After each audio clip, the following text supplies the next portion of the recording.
পারবেন না। সমাজের মানুষকে চলতে গেলে হার মানতে হবে, জিতও মানতে হবে। সমাজের মানুষকে চলতে গেলে হার জিত উভয় ক্ষেত্রেই হাসি মুখে রিজেক্ট করে দিতে হবে, আবার হাসি মুখে বরণ করে নিতে হবে। আমার ধারণা রাজনীতিতে এইরকম একটা সুন্দর অ্যাটিটিউড যদি আমরা দেখাইতে পারতাম, সম্ভবত আমাদের মাতৃভূমি বাংলাদেশ অনেক অনেক দূর এগিয়ে যেতে পারে।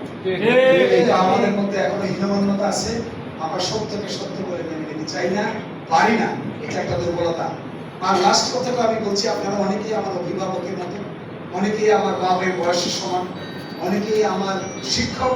আমি আপনাদেরকে অত্যন্ত বিনয়ের সহিত একটা কথা বলছি, আমার বয়সও কম, আমি খুব বয়স আমার বেশি না, আমার অভিজ্ঞতা হয়তো বেশি না, কিন্তু চলতে ফিরতে আমার কাছে মনে হয়েছে যদি কোনো বিশ্বাসযোগ্য মানুষ এই এলাকার মানুষকে ডাক দেয়, দল বলের বাইরে উঠে ডাক দেয়, আর সেই মানুষকে যদি তারা বিশ্বাস করতে পারে, আস্থা রাখতে পারে, নেতৃত্বের প্রতি প্রতারণার কোনো অভিযোগ না থাকে, তাহলে আমার ধারণা এই জমিনের যত লোক দেশ এবং দেশের বাইরে বসবাস করে, যত বিত্তবান লোক, যত শক্তিবান লোক, যত মর্যাদাবান লোক দেশ এবং দেশের বাইরে বসবাস করে, তাদেরকে আস্থায় যদি নিয়ে আসা যায়, সম্মানের সহিত তাদেরকে যদি সম্মান প্রদর্শন করা যায়, আমার ধারণা এই দিরাইশঙ্গার মাটিতে সরকারি টাকার বাইরেও, সরকারি ফান্ডের বাইরেও বড় ধরনের উন্নয়ন কাজ ঘটানো সম্ভব।